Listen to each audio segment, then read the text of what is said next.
Tenemos un gran programa hoy porque tratará del mundo narco. Y cuando uno menciona el narcotráfico globalmente, supone que está hablando de los grandes traficantes. O de pronto baja unos cuantos escalones y se detiene en el narcomenudeo, ¿no? Ahora, uno se pregunta también, ¿el narcomenudeo no es el que llevó, por ejemplo, a la muerte de Allison, que fue encontrada semienterrada esta noche? O al testimonio, hay un testimonio en las redes sociales que desgarra el alma. Es una mamá que además, en fin, ha hecho todo por su hijo y describía que ya no lo podía traer a su casa. Y dice, mi hijo está transitando por las calles en este momento totalmente vulnerable, con los pies destrozados, ya no sé qué hacer, golpeé todas las puertas. Y es también que el gran narcotráfico, el narcomenudeo o esa conexión. De ese tema vamos a estar hablando en los próximos minutos. Sí, para eso tenemos 3 invitados de lujo. Vamos a recibir aquí en Telenoche Especial Todas las Voces al fiscal de crimen organizado que está en esa materia desde hace mucho tiempo, a Luis Pacheco, también al nuevo secretario de Lavado, a Jorge Chediak, y también al senador del Partido Nacional, Carlos Cami, quien está impulsando, volviendo a poner sobre la mesa esto de los allanamientos nocturnos, una herramienta que se dice, bueno, colaboraría para esto de dar captura al narcotráfico y a este narcomenudeo del que vos hablabas, Daniel. Exactamente, Viviana. Si les parece, vamos a presentar un informe que precisamente preparó Vivi para el comienzo de Todas las Voces. Grandes cargamentos de cocaína. Mafiosos de la talla del italiano Rocco Moravito y el mexicano Gerardo González Valencia. Rastros del grupo criminal Primer Comando Capital. Robo de armas a policías, ataques a comisarías y una bomba casera contra la sede de la Brigada de Narcóticos. Amenazas al ministro del Interior y a fiscales. El crimen organizado avanza en Uruguay. ¿Y el Estado está preparado para enfrentarlo? En el gobierno y el sistema de justicia hay preocupación por la escalada de violencia relacionada con la delincuencia en general y el narcotráfico en particular, que ha ganado terreno en el mapa criminal uruguayo. Por eso el ministro del Interior, Jorge Larrañaga, se ha centrado en enviar mensajes claros. En el Uruguay no van a ganar las bandas criminales, sino el Estado de Derecho. El crimen organizado está constantemente desafiando la ley y generalmente un paso más adelante. El fiscal de Corte, Jorge Díaz, dijo hace algunos meses que hay problemas que uno los ve venir porque están ocurriendo en otros países. Había manifestado su preocupación por amenazas y ataques a fiscales, algo que en los últimos meses se terminó concretando. La fiscal de estupefacientes Mónica Ferrero, por ejemplo, fue amenazada por una organización internacional. También tenemos preocupación, y aprovecho la oportunidad para decirlo, ayer hubo una reunión con la Asociación de Fiscales respecto de la seguridad de los locales de las fiscalías y de la seguridad de los funcionarios de la Fiscalía General de la Nación. Uno de los objetivos del presidente Luis Lacalle Pou es rediseñar y reforzar la inteligencia del Estado para que apunte directamente al crimen organizado. El gobierno, además, mantuvo en las últimas semanas contactos con agencias internacionales para que se instalen en el país y colaboren en la lucha contra el narcotráfico, considerada la madre de todas las batallas en materia de seguridad. La madre de todas las batallas, el asunto es esa pregunta que se establecía en el gráfico, si el Estado está preparado para enfrentarlo y sobre todo en términos bélicos, como muchas veces se ha mencionado. Ya les decía Viviana, están Chediak, Cami y Pacheco con nosotros. A los 3 me gustaría al comienzo preguntarles, porque viste que cuando uno se va de viaje a otro país, ahora bastante menos, ¿no? O cuando vienen acá, empiezan aquellas consideraciones sobre, che, ¿cómo está Uruguay en materia de, y digamos, educación? ¿Y cómo está Uruguay en materia de narcotráfico? ¿Qué le dice cualquiera de nuestros invitados esta noche a un extranjero? ¿Cómo estamos en materia del combate al narcotráfico o del problema en sí? Y comienzo con Jorge Chediak, es el secretario antilavado. Jorge, buenas noches, ¿cómo le va? Muy bien, gracias, un gusto estar con ustedes. ¿Qué le dice a un extranjero? ¿Cómo estamos aquí, Jorge? Relativamente bien, pero a diferencia de la situación de pandemia, no estamos mejorando. En realidad, la situación está empeorando. Tenemos un avance, pese a haber transitado hacia la legalización de la marihuana. El universo de consumo ha avanzado, el universo de consumo problemático está peor y el acceso legal a la marihuana se está dando en 1 de cada 3 consumidores, así que sigue existiendo una situación en donde 2 de cada 3 están vinculados al tráfico ilícito de estupefacientes. Fiscal Pacheco, ¿estamos mal y empeorando, como dice Chediak? Buenas noches, ¿Cómo le va? muchas gracias por la invitación. Sí, es cierto, si uno mira la realidad del Uruguay de hace 10, 15 o 20 años atrás, es cierto que ha habido una escalada, tanto en el número de homicidios, de los delitos vinculados al narcotráfico, a las organizaciones criminales de las que vamos a hablar. Pero también me gustaría decir que Uruguay tiene algunas ventajas comparativas con relación a otros países, que es la menor densidad poblacional, el menor número de población, que eso facilita el control.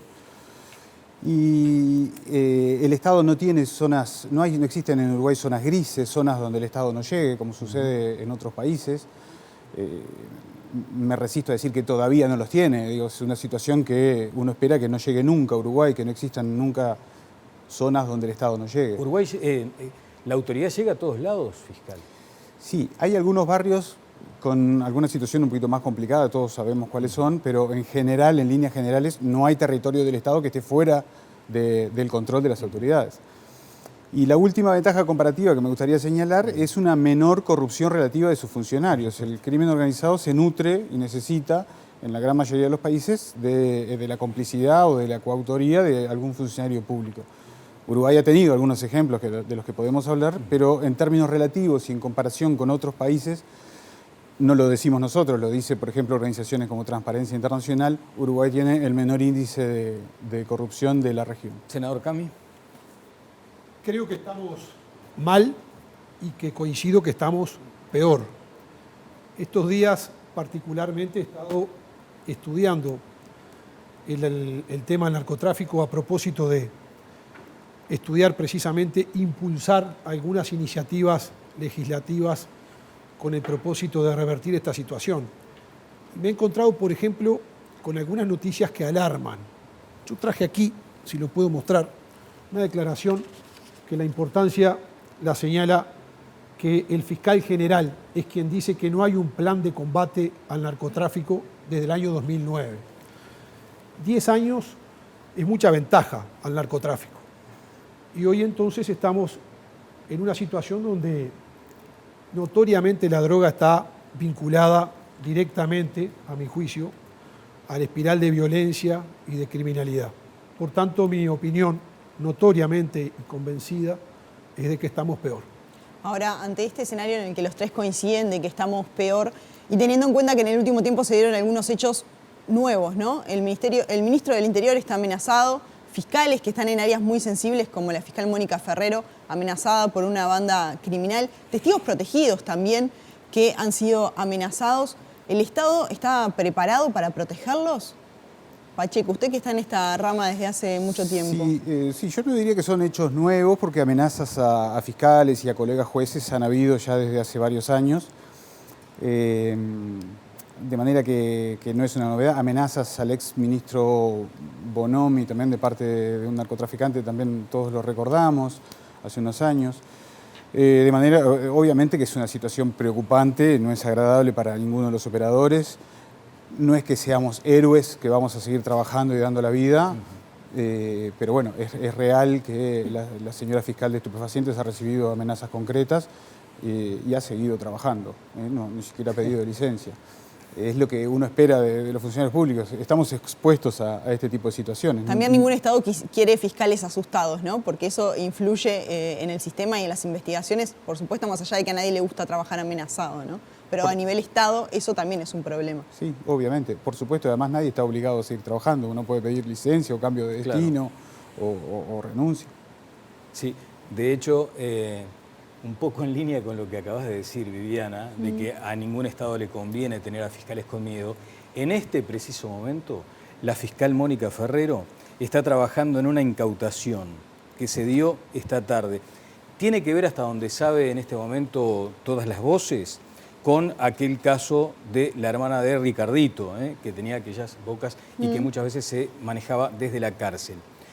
Aquí mismo el ministro del Interior habló de la importancia de tener un centro de reclusión para los pesos pesados. ¿Ustedes entienden que de pronto el sistema carcelario presenta vulnerabilidades como para que desde allí, Chediak, se pueda organizar este tipo de acciones narcos? Sí, sin duda presenta vulnerabilidades. Hemos señalado, y creo que además con usted lo analizamos varias veces, que no se puede hacer generalizaciones, que tenemos en general 3 tipos de establecimientos carcelarios, los que son acorde a la protección de los derechos humanos y tienen adecuado sistema de seguridad, los intermedios y algunos muy malos que deberían eventualmente darse de baja. Sí hay que hacer una mejor estratificación por seguridad de algunos establecimientos. Hay establecimientos demasiado grandes que conllevan dificultades muy claras para que el Estado asegure el cumplimiento de los derechos humanos dentro de ellas y asegure la integridad física, ya no le digo la vida, de quienes están privados de su libertad ambulatoria. Así que desde hace años venimos señalando, y creo que hay una opinión bastante unánime, que los establecimientos deben multiplicarse, deben tener no más allá de 400 o 500 plazas y deben estar focalizados por categoría y peligrosidad de delincuentes o de quienes han violado la ley. Bien, o sea que en ese sentido le parece una buena medida. Sin duda. En algún momento, fiscal Pacheco, corríjame si no es exactamente así, usted había mencionado que la nueva formulación penal conllevaba a un posible aumento de los delitos. En consecuencia, también allí entendía que aumentaban los delitos, podía haber represión por parte de la autoridad y esa gente se iba a la cárcel. Y la cárcel, no voy a decir nada nuevo, podría llegar a ser una universidad para que esta gente que de pronto entraba por un delito menor terminara siendo reclutada por bandas de narcotraficantes. ¿Está convencido de eso usted hoy? Sí, bueno, es un tema un poco distinto al que nos convocaba hoy, pero sí, es cierto. Yo he manifestado algunas críticas al... Pasa que se trata también, porque en algún momento lo vamos a plantear, de esa pregunta, si el Estado está preparado para enfrentar al narcotraficante en términos más o menos convencionales o en términos bélicos. Asumamos que una persona que entra a la cárcel por un delito menor y es reclutada, es casi que se integra a un ejército. Sí, es lo que siempre se dice de las cárceles como universidad del crimen, y es un poco lo que decía el doctor Chediak. La idea es, sí, separar los narcotraficantes, construir cárceles para narcotraficantes más peligrosos, hacer como una diferenciación entre tipos de delitos, entre primarios, edades, zonas. Sería lo ideal. Sabemos que es difícil porque el número de presos actualmente hoy es exorbitante. Hoy son 12.000. Son más de 12.000, básicamente distribuidos en 2 o 3 o 4 establecimientos de reclusión, que son difíciles de manejar. Es una preocupación de este gobierno, me consta por lo que he escuchado. Y sí, he escuchado esa construcción, esa posible construcción de alguna cárcel que facilitaría por lo menos esa diferenciación de la que estábamos hablando y que sería deseable para evitar lo que usted decía. Pacheco, ya que estamos con usted, seguimos. Recientemente usted tuvo el caso de Gerardo González Valencia, que integraba la banda de los Queenie, fue recientemente extraditado a Uruguay, pero él tuvo una causa de lavado de activos aquí en Uruguay. ¿Cómo es para un fiscal, para la Fiscalía, investigar este tipo de causas acá en Uruguay? ¿Están los recursos necesarios?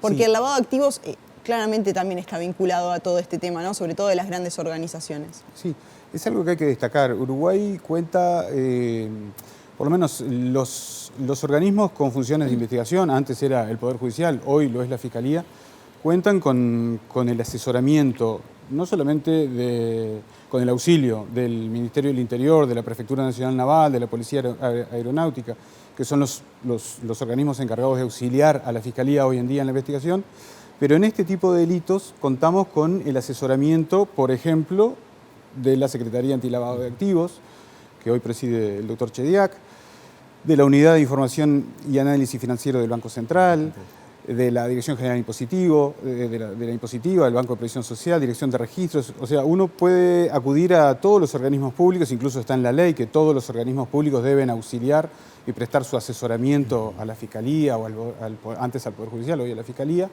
De manera que eso me parece que es importante señalar, es una fortaleza del sistema y obviamente facilita la investigación. O sea que las herramientas están para trabajar. Las herramientas están y las herramientas jurídicas también, porque muchas veces uno se queja de que en determinada área las leyes son insuficientes o antiguas.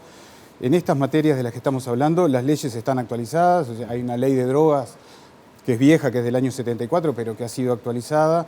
Hay una nueva ley integral de lavado de activos del año 2017, hay una nueva ley de terrorismo y financiamiento del terrorismo del año pasado, de manera que hay una ley, cuando apareció la pasta base, hubo una ley que adecuó y aumentó las penas para el tráfico de pasta base, de manera que las herramientas legislativas, técnicas y de apoyo están. Hay cuestiones consideradas en el proyecto de ley de urgente consideración que tienen que ver con la seguridad ciudadana. De hecho, un fuerte componente de ese proyecto tiene que ver con eso. Y decía el fiscal Pacheco, las ventajas cualitativas de Uruguay, menor densidad poblacional, el Estado que llega a todos lados y menores niveles de corrupción. Sin embargo, se ha advertido por críticos de algunos de los contenidos de la ley de urgente consideración que en materia de lavado de activos, lo hemos hablado con el doctor Chediak, se retrocede 10 años. Y apelo a la frase textual del ex director antilavados, Daniel Espinosa. Dice, la modificación de la ley de lavado de activos nos retrocede 10 años, él pone acento en el artículo 22, que señala, nos aparta, dice Espinosa, de las recomendaciones internacionales. No comparto, y con todo respeto lo he dicho, las opiniones iniciales de mi antecesor en relación a la redacción original del artículo. Destaco, además, que todos los legisladores de la coalición estuvieron afines y trabajaron enormemente en la redacción alternativa extremadamente larga ahora de esa norma, a los efectos de recoger las objeciones de los especialistas y que quedara clarísimo que la base del control que está en el análisis de riesgo que los sujetos obligados deben hacer respecto a los clientes y respecto a la operación concreta, sobre todo vinculado a el origen lícito del dinero y el destino final, el beneficiario final, esa estructura enormemente amplia que está en la Ley Integral de Lavado de Activos, como decía el doctor Pacheco, y que además está en la reglamentación que tiene más de 100 artículos, permanece y se ha hecho una redacción que aclara perfectamente que lo que se trata es de hacer una pequeña sintonía en el sentido de la racionalización de los controles y no bajar los controles. La voluntad es mejorarlo. Bien, ¿cuáles son las fortalezas con las que se sale en este tema de la LUC, senador? No, yo comparto plenamente lo que señala el doctor Chediak. No me parece de recibo la opinión que respetamos mucho del antecesor. La coalición tiene en este tema también un componente de legitimidad ética en el sentido de que en la campaña electoral, en los correspondientes compromisos, se estableció el concepto de la no obligatoriedad financiera, no con el fin naturalmente de que esto estribara en vulnerar, en lo que todos estamos de acuerdo, de que prevalezcan en la normativa las seguridades correspondientes ante el tema del lavado y los temas de transparencia en este sentido, sino precisamente de darle al individuo la libertad en el concepto. De ahí se ha desvirtuado, a mi entender, aquellas personas que sostienen que esto es de alguna manera retroceder. Lejos está, sin duda, en el espíritu, no lo está en lo que reza la norma. Es mucho más lógico que mi opinión como senador del Partido Nacional o de la coalición lo haga técnicamente y con la solvencia quien ocupa la responsabilidad de la Secretaría. Por tanto, me parece que es un tema que está muy claro. Ahora, Chediak, lo que cambia allí es la consideración de riesgo, ¿no? En definitiva, los sujetos obligados, que son los escribanos, las inmobiliarias, siguen obligados a reportar operaciones sospechosas, pero lo que cambia es el riesgo, el factor de riesgo. ¿Cuándo tienen que medir ese riesgo? La medición y el análisis de riesgo lo tiene que hacer cada uno de los sujetos obligados. Los estamos tratando de ayudar, estamos tratando de hacer guías que clarifiquen perfectamente para cada sector y cada subsector de los variadísimos sujetos obligados, más de 12.000 que tenemos en la Secretaría Nacional Antilavado, pero la responsabilidad del análisis de riesgo y por ende la debida diligencia, la averiguación de todos los datos que la normativa antilavado exige es de cada sujeto obligado.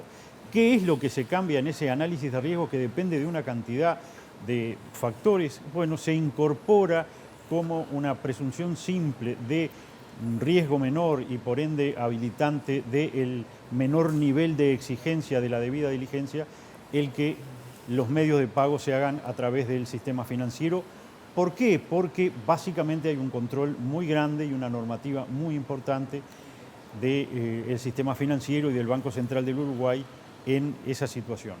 Pero cualquier otro indicador de un riesgo más alto ya alertará a los sujetos obligados que no se pueden quedar en el nivel más bajo de debida diligencia, sino que tienen que escalarla, tienen que llegar a la debida diligencia intensiva o intensificada y hacer averiguaciones sobre el origen del dinero y los destinatarios finales, que son bastante complejas, razón por la cual esto está destinado a facilitarle a numerosísimos profesionales el cumplimiento de la debida diligencia, que tiene costos que en general no se pueden trasladar, costos financieros cuando hacen tercerización de la debida diligencia y costos humanos y horarios cuando la tienen que hacer ellos mismos. Ahora, ¿esto no puede traer aparejado que haya menos reporte de operaciones sospechosas? Se lo pregunto porque en el último informe Gafilat señala justamente que Uruguay tiene muy pocas operaciones sospechosas. Y si todavía baja más... Uruguay tiene pocos reportes de operaciones sospechosas y también tiene pocas multas por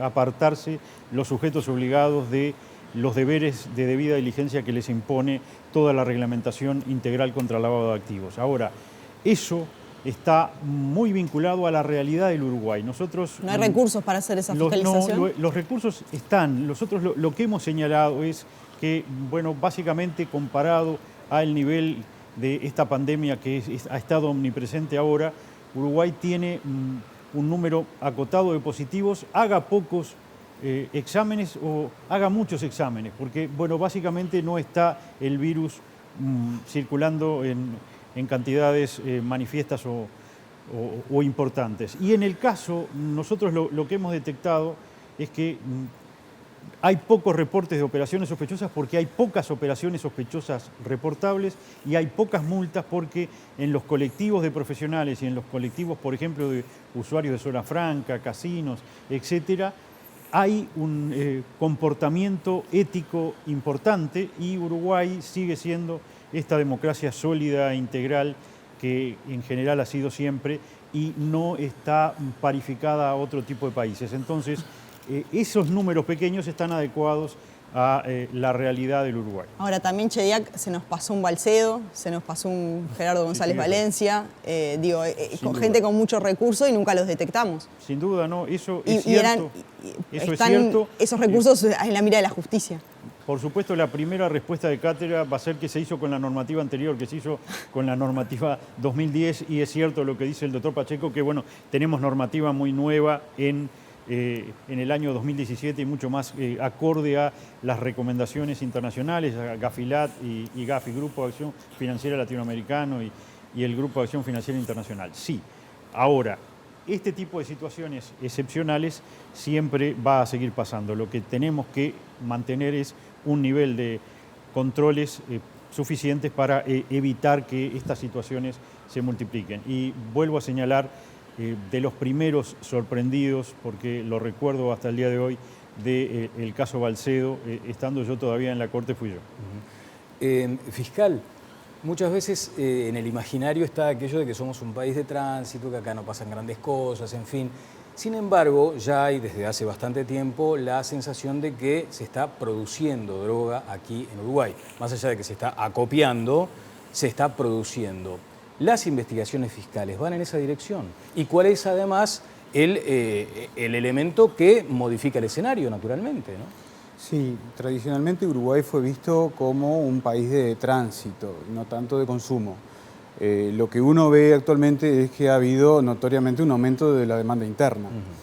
Y últimamente, si uno va a los archivos y a las causas de los juzgados de crimen organizado, ve una multiplicidad de causas, decenas de causas en los últimos años, cientos de causas, en los que hay expedientes con investigaciones y condenas por tránsito de sustancias estupefacientes, y hay muchas causas de condena, investigaciones y condenas por droga que venía efectivamente al país para su distribución al consumo. ¿Y producción? Producción, no recuerdo en crimen organizado que haya causas e investigaciones por producción en Uruguay. no se ha detectado ni un solo laboratorio que esté en este momento produciendo droga. No, hay que tener presente, bueno, la ley de la marihuana, que es la que habilita la plantación de marihuana en determinadas condiciones, pero desde, por lo menos en la época que yo estoy en crimen organizado, no tenemos investigaciones de ese tipo. De acopio sí. Por ejemplo, lo que ocurrió en Parque del Plata, ¿no? Con esa incautación que fue. Acopio sí. Y grupos criminales organizados también. Y ya que estamos hablando, vamos a hablar de qué hablamos cuando hablamos de grupo criminal organizado, cuál es la definición. Y ahí tenemos que acudir a las definiciones de la Convención de Palermo de las Naciones Unidas, que es una definición que recoge la ley uruguaya. Y un grupo criminal organizado, para decirlo brevemente, es un grupo de 3 o más personas con una estructura fuerte, piramidal, con una relativa duración en el tiempo, que se conciertan para cometer delitos graves. Es una obviedad lo que voy a decir, pero la gravedad de la existencia de grupos criminales organizados es muy clara, no solo porque se trata de comisión de delitos graves, se trata también de grupos grandes, la definición habla de 3 personas, pero generalmente hablamos de más, y además porque genera toda una cantidad de delitos satélites. Una organización, además de su... Sí, la lucha por el territorio que termina con ajuste de cuentas. Además del tráfico de estupefacientes o del tráfico de personas o del tráfico de armas, hay homicidios, hay secuestros, hay violencias. Redes de prostitución también, por ejemplo. Hay amenazas, de manera que... Hoy con Viviana estábamos escuchando a la fiscal de Rivera, porque usted mencionaba, y reitero lo de las ventajas cualitativas, ¿cuáles son las fortalezas de estas ventajas cualitativas para que finalmente no se lleguen a instalar aquí grupos que simplemente al nombrarlos uno ya... Sí, primer comando capital. Por ejemplo, ¿no? Hoy escuchábamos a la fiscal de Rivera diciendo exactamente esto. Acá estamos frente a una puja no de células, ¿no? Que se quieren instalar, sabemos, toda la cédula la mano en la cara, las manos, el PCC.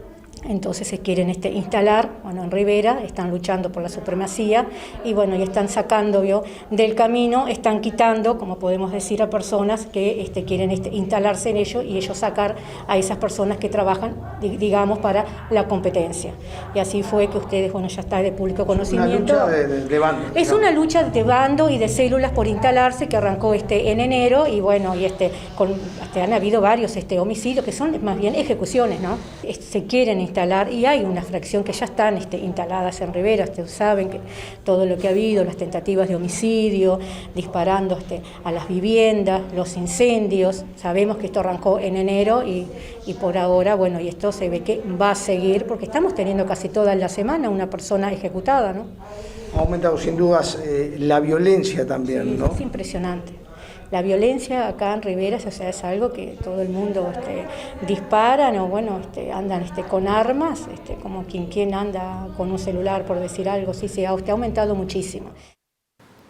Bueno, escucharla eriza la piel, porque está haciendo una advertencia enorme, sobre todo por la presencia de estas grandes organizaciones. Eso le consta también a usted, Pacheco, sin duda. Sí, Uruguay tiene que estar en alerta. El tema es que todas estas grandes organizaciones regionales, la fiscal de Rivera estaba hablando de las organizaciones de Brasil, pero cualquiera, tienen por lógica una vocación de expansión, por 2 claros motivos. Uno, para ampliar su radio de acción o establecer corredores de tránsito de la droga, y otro fundamento u otro motivo puede ser el refugio de alguno de sus integrantes para escapar de la persecución en su país de origen.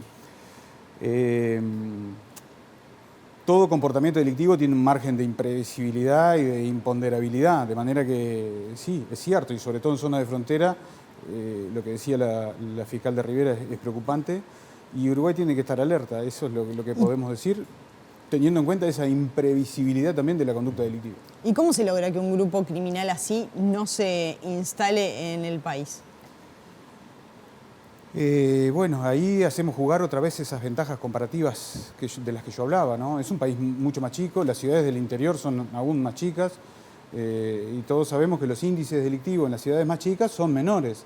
Los grandes índices delictivos, los índices de homicidio, de droga, de rapiñas, están concentrados en Montevideo y en las ciudades más grandes. Sí, pero vea usted, por ejemplo, que después se había establecido que el triángulo, ¿no? Por ejemplo, era San Carlos, Punta del Este, Montevideo. No, y lo que decía la fiscal, todas las semanas tenemos un ejecutado. Y gente poco menos que anda armada en la calle, ¿no? Casi que sí, dice como con un celular.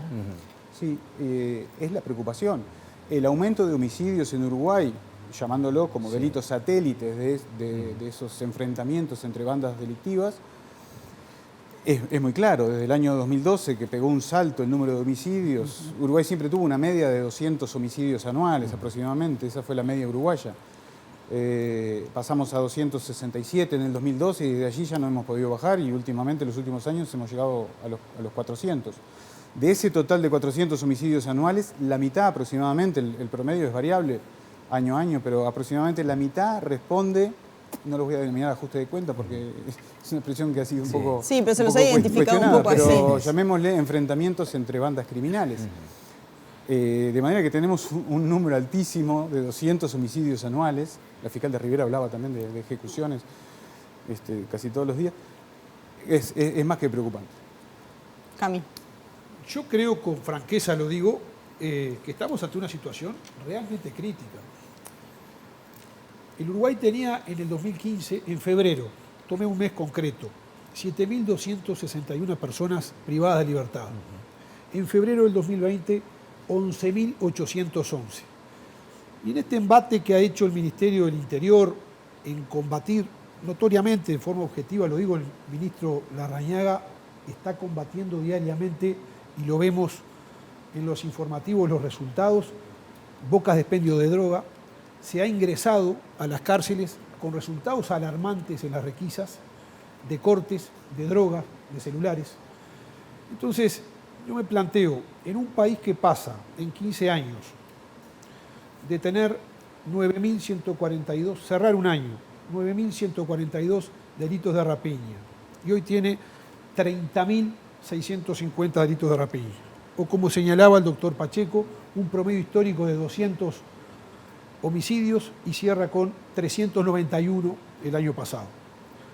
Pero con un exhorto que acabamos de recibir de Amnistía Internacional de que el país tiene que cambiar el sistema carcelario, donde el comisionado parlamentario de cárceles en abril acaba de dar ingreso a la Asamblea General del informe anual correspondiente y denuncia tratos inhumanos, degradantes y crueles en el 26% de la población carcelaria, y advierte textualmente, la violencia la van a volver a llevar a las calles, con una tasa de reincidencia de más del 60%. Digo, ¿en qué situación estamos? Yo creo que estamos en una situación de gran gravedad. Y el tema es la responsabilidad de operadores políticos, que pongo en primer lugar, o parlamentarios, pero también jurisdiccionales, también jurídicos, también policiales, de brindar respuestas. ¿Qué vamos a hacer ante esto? Y creo, lo digo con total franqueza, sin desmerecer sin duda estos grandes comandos y el narcotráfico a gran escala, el llamado narcomenudeo, que a veces siento y advierto que se toma en un sentido casi secundario, consecuencia casi natural de lo otro. Yo creo que lo otro en el territorio, sin lo chico, no existe. Entonces me parece que hay que tener una situación de alarma real, porque somos un país pequeño y de poca población, pero resulta que tenemos índices de criminalidad tomando 100.000 habitantes más altos, 3 veces más alto que Santiago de Chile, Montevideo, o el doble que Buenos Aires. Entonces me parece que hay que tomar con total franqueza una situación donde, aparte, la situación carcelaria es ruinosa. Es ruinosa y es preocupante y altamente vinculada a este circuito de la droga y de la violencia. Usted tiene una posición muy formada respecto a la posibilidad de allanamientos nocturnos, de pronto podemos hablar de eso más adelante. Tenemos un par de consejos, pero además me gustaría particularmente preguntarle al senador Cami, porque están aquellos críticos de la actitud que muchas veces asume Larrañaga, y apelando además a su apodo, dice: miren que a lo guapo nos enfrenta al narcotráfico, a estas organizaciones poderosísimas. A lo guapo, o en términos casi que ir de guerra y al choque, es muy difícil ganarles. Quiero preguntarle cuál es, Cami, la estrategia que debería seguirse, pero eso luego de estos consejos aquí en Todas las Voces. En estos tiempos, muchas cosas cambiaron. En Acompaña, siguen como siempre. Todos sus acompañantes son enfermeros titulados. Esto hace la diferencia. Acompaña, enfermeros que te cuidan. Llama ahora, 0800 8939.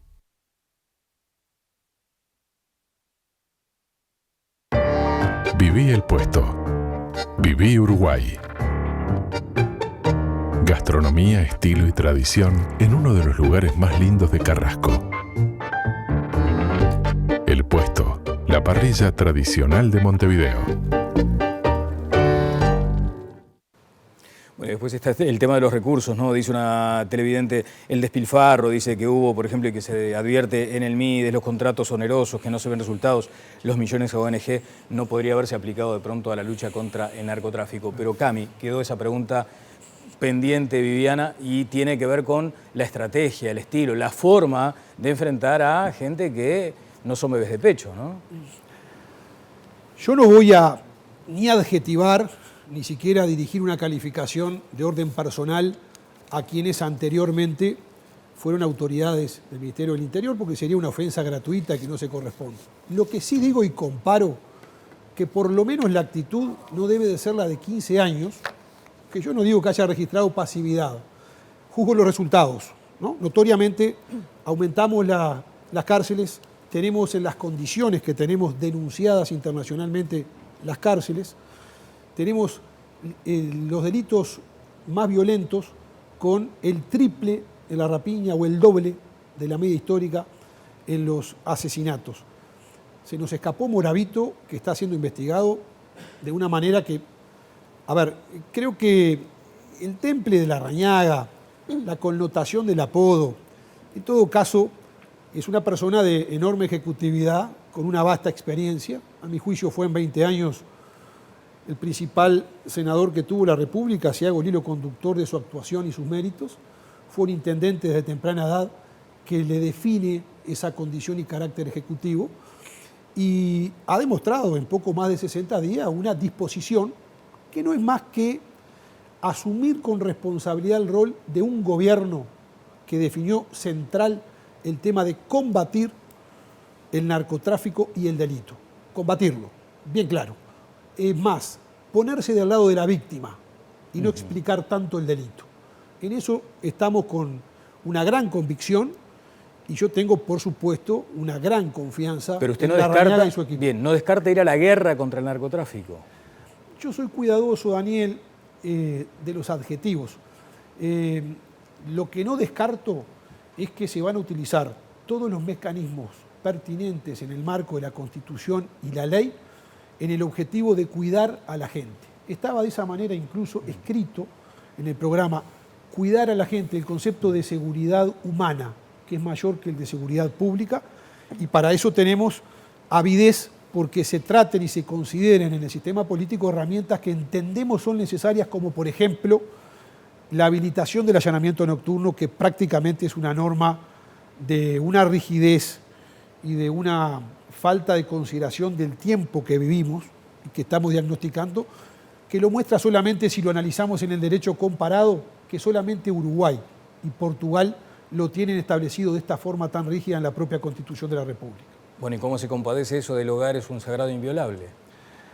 Pregunto, ¿y no es inviolable en horario diurno? ¿O lo planteo de otra manera para aquellas opiniones que respetamos, que sostienen que la duda se los plantea la falta de garantía que podría tener esta reforma? Y entonces me pregunto, ¿entonces quiere decir que las garantías hoy los ciudadanos no la tenemos durante el día en el hogar? Una norma que está en la Constitución desde 1830, en el artículo 135, que en la de 1918 se replantea con algún matiz en el artículo 151. Asiente, Chediak, ¿usted entiende, porque además su condición de expresidente de la Corte, ¿usted entiende que hay que modificar lo de el allanamiento nocturno, Jorge?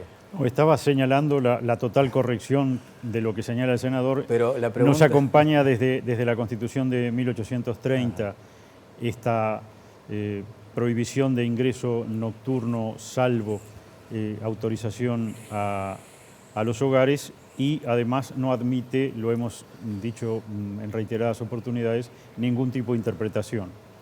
Si se quisiera modificar, habría que cambiar la Constitución de la República. El ministro del Interior, el ex ministro del Interior, Eduardo Bonomi, dijo en una entrevista con el diario El Observador que él no está de acuerdo con reformar la Constitución, pero que una ley interpretativa era otra cosa, es discutible. Usted, Cami, ¿en qué está pensando para volver a poner el tema sobre la mesa de los allanamientos nocturnos? Nosotros estamos intercambiando y analizando con distintos senadores de los partidos de la coalición la necesidad de dar una respuesta. Es decir, creo que desde el punto de vista jurídico la respuesta al senador Bonomi es mucho más contundente de que venga de una palabra versada en la materia como pocas como la del doctor Shediak. Es decir, en cuanto al camino. El camino no es la ley interpretativa, el camino es una ley constitucional. Sí, de todas maneras, yo quiero decir algo. En abril del 2012, el diputado del departamento de San José, el doctor Walter de León, de la lista 609, presentó un proyecto en esta dirección de ley interpretativa. En mayo del 2012, presentó en la misma dirección el hoy diputado, el doctor Ope Pasquet, una ley constitucional. En abril del 2016 recordamos al ex senador Bordaberry, un proyecto concreto en esa misma línea, y después lo que fue la campaña Vivir sin Miedo, que no era específicamente de esto, pero que fue uno de los 4 temas y que para mí tiene una enorme legitimidad, más allá de la iniciativa del hoy ministro Larrañaga, ex senador Larrañaga, que fue avalada por más de 400.000 uruguayos que firmaron y más de 1.100.000 ciudadanos que lo avalaron. Entonces, yo creo que hay opiniones de operadores jurídicos, de operadores policiales, jurisdiccionales. La doctora Mónica Ferrero, fiscal de drogas que se mencionó, hace 20 días lo acaba de decir en un reportaje, que está a favor y que es necesario y pertinente esta medida para combatir el narcotráfico. Pero lo ha señalado, por ejemplo, el doctor Jorge Díaz. Lo acaba de decir, y ya en junio había señalado y advertido, así lo tomé yo, que éramos el único país en la región que mantenía con rango constitucional esta prohibición. Claro, vamos a darle paso a nuestros panelistas, pero además, Viviana, creo que todos estamos cansados de ver en las imágenes qué sucede. Si a un niño le fuéramos a preguntar cuál es su concepto de hogar, a un modesto o suntuoso imaginaría como determinadas características. A veces en las imágenes de la televisión, cuando se logra, por ejemplo, avanzar sobre una boca de venta de pasta base, no solo que es ruinoso, sino que es deplorable lo que uno se encuentra detrás de esas paredes que aparentemente configuran como hogar. Por lo tanto, funciona la inteligencia del Estado, funciona la inteligencia de las bandas criminales y también se amparan muchas veces en eso. ¿Algún comentario sobre esto? Si estamos hablando de un aumento de la criminalidad, de un aumento de la criminalidad organizada, de los homicidios, me parece que el Estado no debería amputarse esta herramienta que, a mi juicio, además cuenta con las garantías de la autorización judicial, porque hoy en día el allanamiento diurno debe contar con la autorización judicial. El allanamiento nocturno, obviamente, con más razón o con igual razón, va a contar con una autorización judicial, de manera que me parece que una desconfianza hacia la actuación policial no debería caber desde el momento en que hay una orden judicial por encima. ¿Y sería una herramienta útil para este tipo de investigaciones? Sí, definitivamente sí. Bien, vamos a integrar a José Vallardi, Fito Garcé y Conrado Hughes, que están con nosotros ahí, integrándose como un panel paralelo, ¿no? Estaban hablando aquí, alguien mencionó lo de la fuga de Morábito. ¿De Morábito a esta altura? Morábito. Al final era Morábito. Le dijimos mucho tiempo Morábito y nos enteramos al final que era Morábito. José Vallardi, ¿cuál fue la primera reacción que tuvo el día que abrió el diario y que se enteró que estaba pasando eso con un narco pesado? Comienzo contigo, José. A ver, la primera impresión es la que tuvimos todos. Resulta inconcebible que se haya escapado de cárcel central Morábito o Morábito. Y seguramente también me resulta hasta ahora relativamente inconcebible que no se hayan visto las responsabilidades que puedan haber cabido en el tema de la fuga, ¿no? Porque una fuga de cárcel central es imposible concebirla si no hay operadores del sistema de reclusión penitenciaria que no hayan facilitado la fuga. O sea, de esto no tengo ninguna duda, más del impacto que tuvimos seguramente todos y la forma en la que se dio, ¿no? O sea, que se haya bloqueado todo el sistema de registro de las cámaras y que se haya permitido la evasión. No tengo duda de que hay responsabilidades de los operadores penitenciarios o del sistema de reclusión de cárcel central que facilitaron esto. Esto que dice Vallardi está bueno porque va un poco en línea con lo que decía hoy al principio Pacheco, ¿no? De también las herramientas y las formas de manejarse de estas bandas criminales que apuestan un poco a la corrupción o a la extorsión, ¿no? Y este caso de Morábito, claramente más allá de que la investigación todavía está en curso y que no hay responsables todavía, dejan ver que alguien tuvo que colaborar dentro del sistema para esa fuga. Hoy estuvo la noticia de que un chofer del Ministerio del Interior, nada más ni nada menos, fue condenado por narcotráfico. Entonces, ¿estos casos son aislados o realmente se han metido algunos integrantes aislados o de forma más sistémica, organizaciones dentro del sistema de poder? Si me permitís, abro un paréntesis porque el chofer del Ministerio del Interior no era un chofer más, ¿no? Era el chofer del director de Convivencia y Seguridad Ciudadana. Nada más ni nada de menos. una altísima jerarquía del Ministerio. Y ¿no? tenía un tiempo ya en la cartera, ¿no? También. ¿Quién toma la posta? Sí, no es el único. Yo recuerdo el año pasado, todos recordaremos, la incautación en el Aeropuerto Internacional de Carrasco de un cargamento de droga que luego fue descubierto en Francia. Exacto. Y en esa causa se comprobó la participación de funcionarios policiales y policía aeronáutica, policía aérea. Sí. Hay ejemplos. Es difícil hacer una proyección estadística de si a partir de los casos que se descubren, cuántos podrían haber en la realidad que no se descubren. Es un poco imposible saberlo. No, pero más allá de eso, ¿cree que son casos aislados o que también dejan ver la punta de una madeja? Y es lo que digo, es difícil sacar una conclusión. Si uno va a la casuística, a mí me parece que son casos aislados. Lo digo por el cúmulo de investigaciones que uno lleva. Realmente en la gran mayoría uno no ha visto la colaboración de funcionarios públicos con organizaciones criminales. No es que no haya habido procesamientos o condenas por falta de pruebas, sino que ni siquiera hubieron sospechas o personas indagadas. El Ministerio del Interior... ¿querías apuntar algo, Camilo? No, simplemente señalar que toda organización humana, más allá que sea gubernamental o no y de cualquier orden, por la propia integración, está pasible de ser afectada sus individuos cuando hablamos de la droga o del narcotráfico, que supone dinero, tentaciones. Me parece que el foco tiene que estar puesto en la reacción. A mí lo que me tranquilizó enormemente fue cuando precisamente un chofer que se denuncia ha afectado un cargo de confianza antes que esto sucediera y lo advirtiera la autoridad, lo separaron para proceder. Entonces, eso creo que es lo que hay que hacer contundente y exigente, la transparencia y ser muy firmes en ese combate. Bien, todos sabemos que históricamente el Ministerio del Interior fue el ministerio político. Por eso la relevancia de la política de seguridad llevada adelante por el gobierno de turno. Sin embargo, quiero consultarle a Fito Garcés si él entiende que también esta materia de la seguridad humana, ciudadana, puede ser motivo de ese diálogo nacional que él pregona. Fito, ¿cómo te va? ¿Cómo andás? Mirá, lo primero que quiero decir es que todas las políticas las debe decidir la gente. La democracia es eso, no es el gobierno de la opinión, no es el gobierno de los sabios. Y es el gobierno de la opinión, en el mejor de los casos, cuando la democracia funciona, de la opinión dialogante, de la opinión que encuentra puentes. Entonces, a mí me parece que estamos en condiciones en este país de hablar con serenidad, como se está hablando esta noche acá, de un tema tan delicado como hacia dónde va a cambiar la política de seguridad de este país. Creo que, ya en el Parlamento ya hay algunas señales de acuerdos porque el propio Frente Amplio ha votado una parte de la ley de urgente consideración en lo que tiene que ver con los cambios en la política de seguridad ciudadana. O sea, resumiendo, me parece que puede haber algunos acuerdos en este punto. El 55%. Connie, ¿vos cómo ves este tema y el de los allanamientos nocturnos también?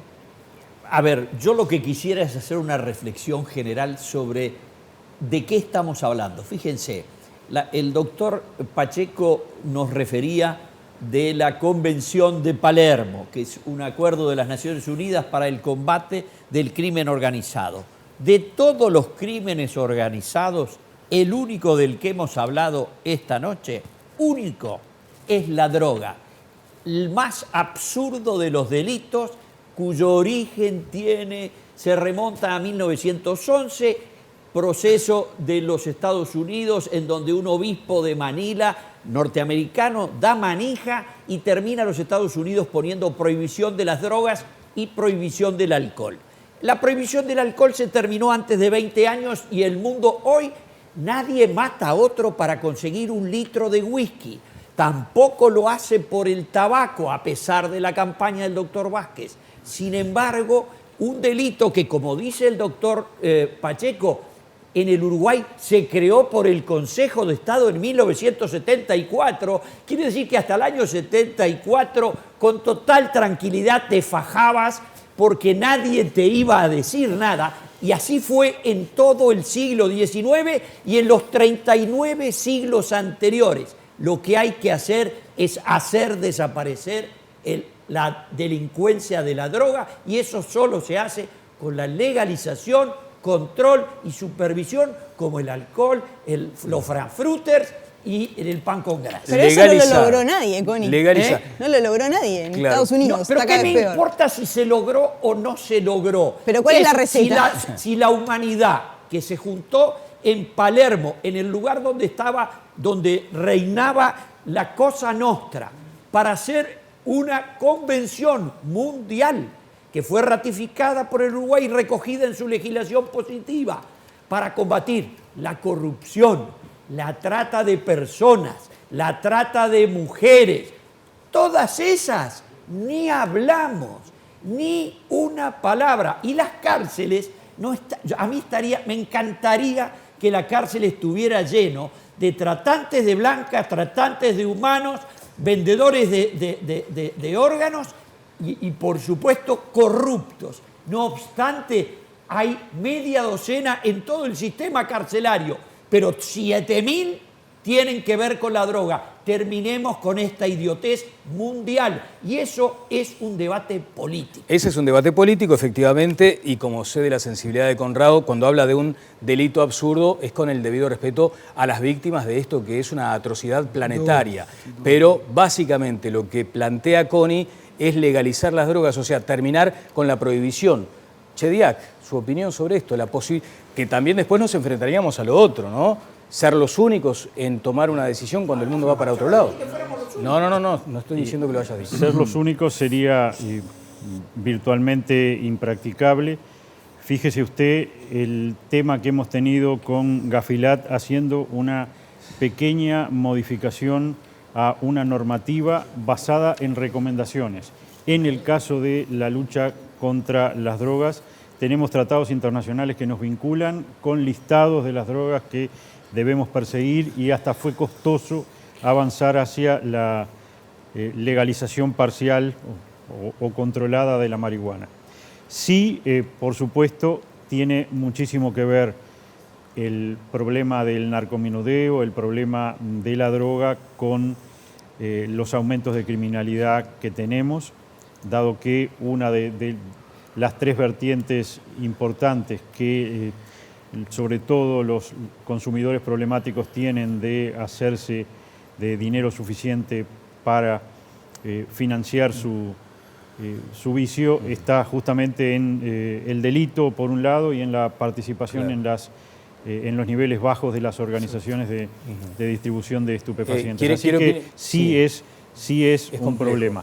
Señalar simplemente para redondear, porque allí quedó, a pesar de que los colegas lo establecieron, Uruguay no es productor ilícito de drogas. Uruguay es país de tránsito y, simplemente para quienes nos puedan estar escuchando y no conozcan la diferencia, y país de acopio en el sentido de que sería solo de tránsito, por ejemplo, si entra una avioneta con 400 kilos de cocaína y luego se termina enviando a Europa los mismos 400 kilos. Si ya entran 2 o 3 vuelos y se acopian y se suman y terminamos exportando una tonelada. Jorge, ahora, la producción exclusivamente legal, exclusivamente de marihuana, y la propia Secretaría Nacional Antilavado es la encargada de hacer el análisis de riesgo y de origen del dinero, de las inversiones, porque el IRCA, el Instituto del Cannabis, nos nos envía los expedientes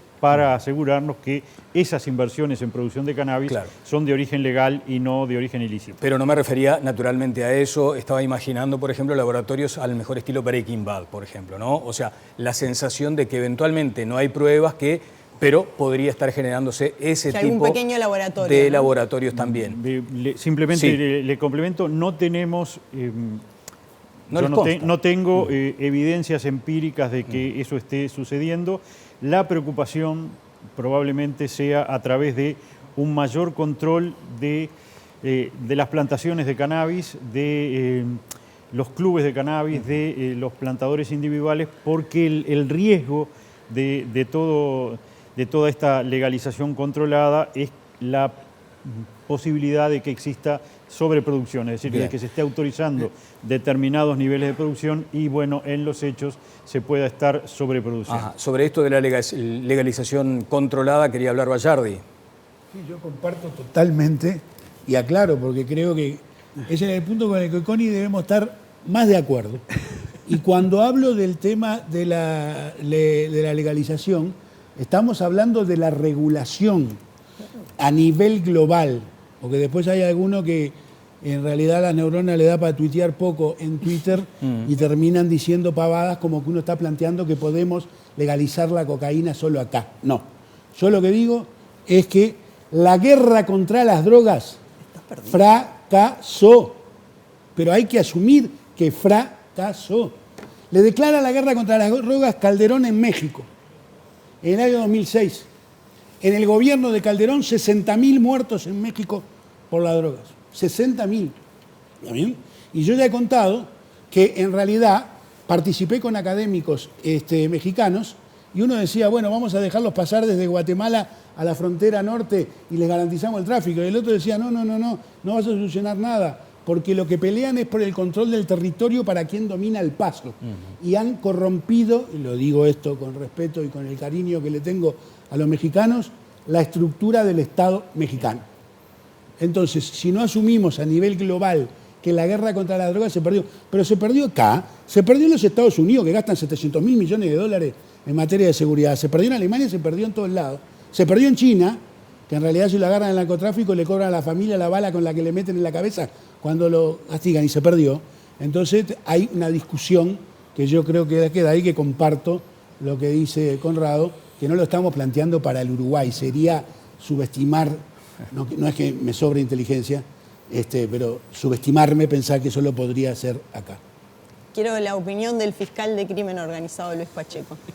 Con todo respeto para los panelistas, no estoy de acuerdo. Es cierto, pero una regulación de este tema sería una admisión del fracaso de las políticas estatales y de la persecución, de la investigación, de la persecución estatal.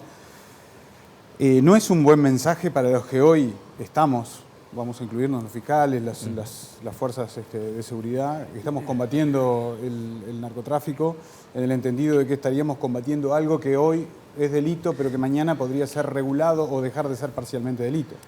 Pero además hay convenciones internacionales muy claras, hay una convención de Viena, de la que Uruguay forma parte, que obliga a los estados en forma bastante contundente a la persecución y a la represión de la producción, del tráfico, de la distribución de estas sustancias.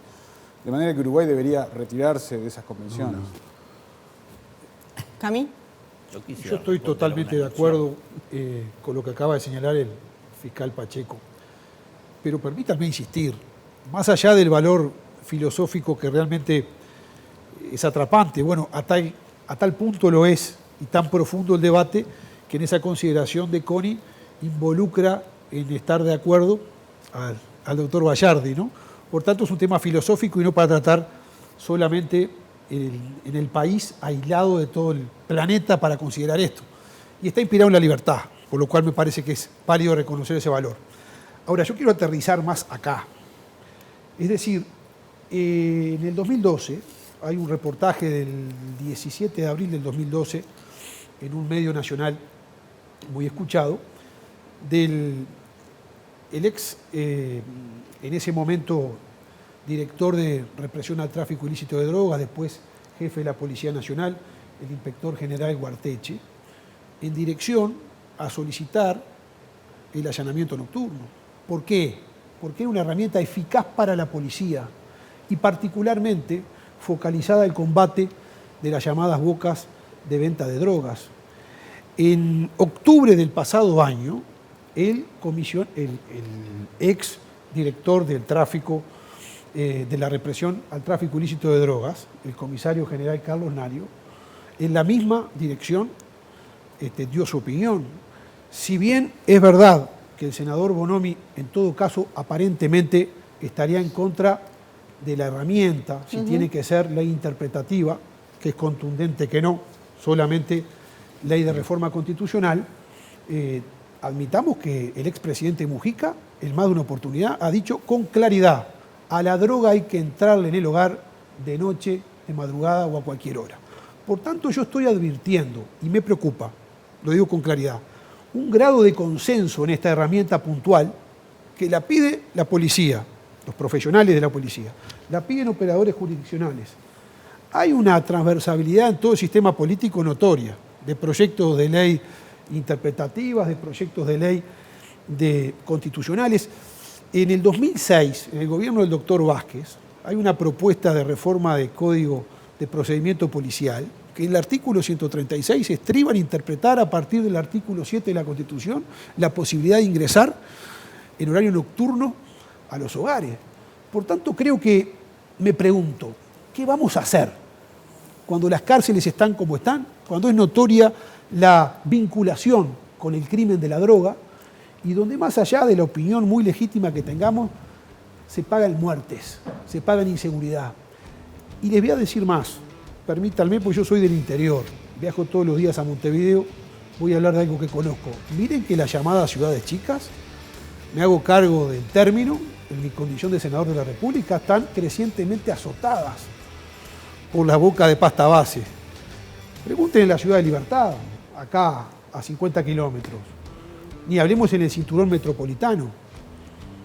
Ni hablemos en las capitales departamentales, donde aparte la ciudadanía se conoce, por una cuestión de escala tiene una mayor vinculación, y uno va a los barrios, y en los barrios que se padece la inseguridad y el miedo, les dicen tímidamente: acá hay bocas de pasta base. Y muchas veces imaginan que no hacemos cosas porque hay un involucramiento de las autoridades. Eso es lo grave. Entonces, acá es muy claro, acá hay una propuesta concreta, pedida por todos, reconocida por todos, y me parece que no se puede dejar pasar, si no, vamos a seguir con lo mismo. Vamos a seguir con lo mismo. No quiero ser responsable de eso. Bien, senador Carlos Cami, doctor Jorge Chediak y fiscal Luis Pacheco, han sido muy amables. Muchas gracias por estos minutos. Gracias. Nos vamos a una pausa. Nos vamos a una breve pausa y enseguida volvemos con más Todas las Voces.